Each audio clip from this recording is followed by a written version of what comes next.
Is it? No. I find I just have to wing these things because if I don't, I'll never do it. I'm just not, and I'm not that organised, so I might get things wrong. But here's a bit of medicine. The medicine is 51% of the population is female. What percentage of medical research do you think concentrates on female issues? That's not just gynecological cancers, any kind of female cancers at all, it's everything. So childbirth, pregnancy, menstruation, and all the gynecological cancers, of which there are many. So what sort of figure would you say it would be?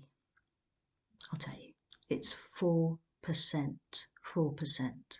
And I think that's why nothing is really moving, particularly in ovarian cancer, where you're having the same treatment you would have had 50 years ago. And people are just dying, in fact. Well, I mean, I think there are trials, but anyway, I'll move on to some of those later if I find out about them. So that's a bit of medicine, but let's have a bit more sugar. And the sugar is to do with the Dr. Doctor website. I don't like the Dr. Doctor website.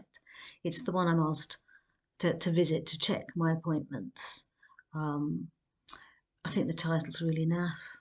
In fact, it's even worse than that because it's actually the My Dr. Doctor website.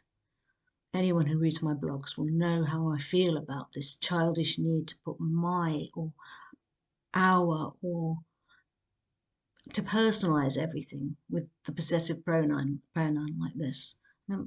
So anyway, so what's my problem with this website apart from the title?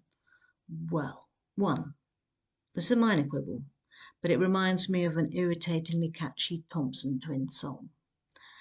Anyone who went to Reading University in the 80s will have seen them at least twice.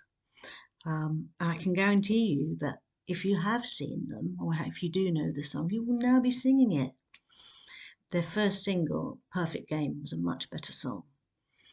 And then two, it won't allow you to log in until it sends a code to your phone.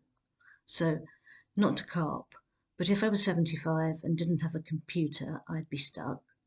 And why do they need to send a code? Just to ensure we use more technology?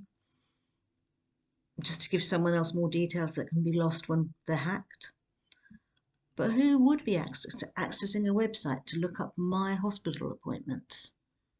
A psychotic medic following me around in order to make a hash of inserting a cannula? Once it took 45 minutes. How likely is that? And 3 only has 2 of my 5 appointments on it, as the others are on different systems. Plus 4, well, it had to be done. It has a field for the patient's death date. Do they think people are going to come back from the dead to fill this in?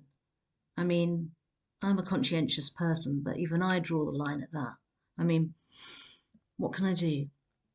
Doctor, can you resuscitate me for a moment and hand me that laptop?